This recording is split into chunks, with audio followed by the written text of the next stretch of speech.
states in the northeast of Nigeria have had to try and do something about this ongoing threat. Well, let's talk to Aliyu Tanko from BBC Hausa, which broadcasts to millions of Nigerians in the north of Nigeria. First of all, why would Boko Haram have targeted this particular place?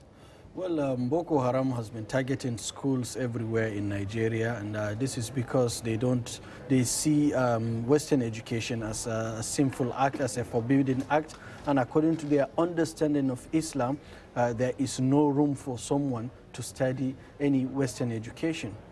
And tell us about the children who died today. Well, one of the residents talked to the BBC Hausa service and was telling us that actually the suicide bomber looked overaged, and when he approached the school, he was wearing a new school uniform, holding a bag. When he entered the school, some of the school prefects called him and said, students were not allowed to go into the school with bags.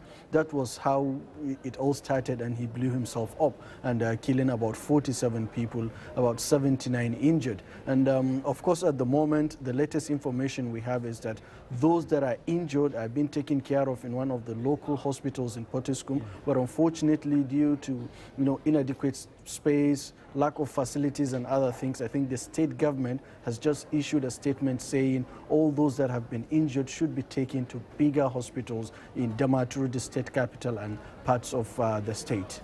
And some Nigerians have been getting in touch with Outside Source today saying, what about this Safer Schools initiative that President Goodluck Jonathan announced? You're spending millions of dollars, but has that started yet or not? There seems to be some. Well, there were pronouncements when Chibok girls were kidnapped about 6 months ago, but up to this moment there is nothing concrete on the ground to say yes, these schools are secured. One of the residents told us that this boarding school that was attacked this morning in Potiskum had no security fence, and there was no any policeman or an armed officer to protect these children. So these children are allowed to go to school at their own risk, and now parents are very, very much afraid than ever before that they are not sure when their wards go to school they could come back home safely.